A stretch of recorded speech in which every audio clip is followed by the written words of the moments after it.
So, are you willing to risk sharing your faith story with someone else who may be desperate to hear it? So, no matter, even if they respond negatively. So, in chapter 22 of Acts, we see Paul's addressing the crowd. And we have to remember that just in the very end of chapter 21, this same crowd is trying to kill Paul. They drag him from the temple. They're beating him and shouting, "Kill him, kill him." The Roman soldiers have to save Paul, and they're trying to separate him. But Paul convinces the Roman soldiers to allow him to address this violent crowd. So that's where we're at in chapter 22. Paul then begins to speak to this crowd in Aramaic. And this calms them down because it's their everyday language. And then Paul begins to identify with this crowd and saying, I understand why you're doing what you're doing, because I too imprisoned people. I arrested people. I persecuted the followers of Jesus, even to the point of death.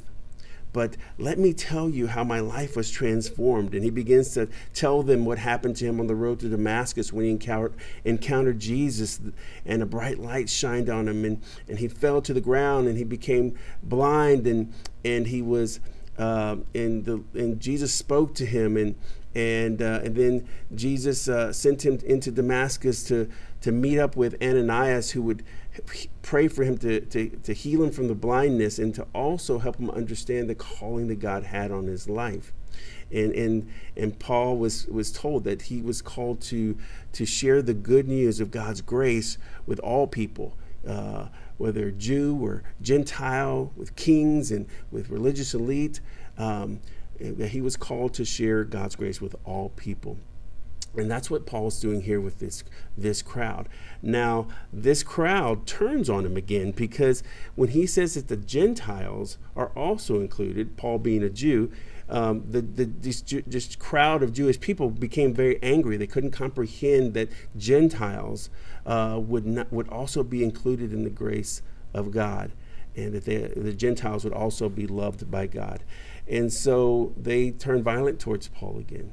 And so, but Paul's heart here is, he says it in chapter 20, he says, however, I consider my life worth nothing to me.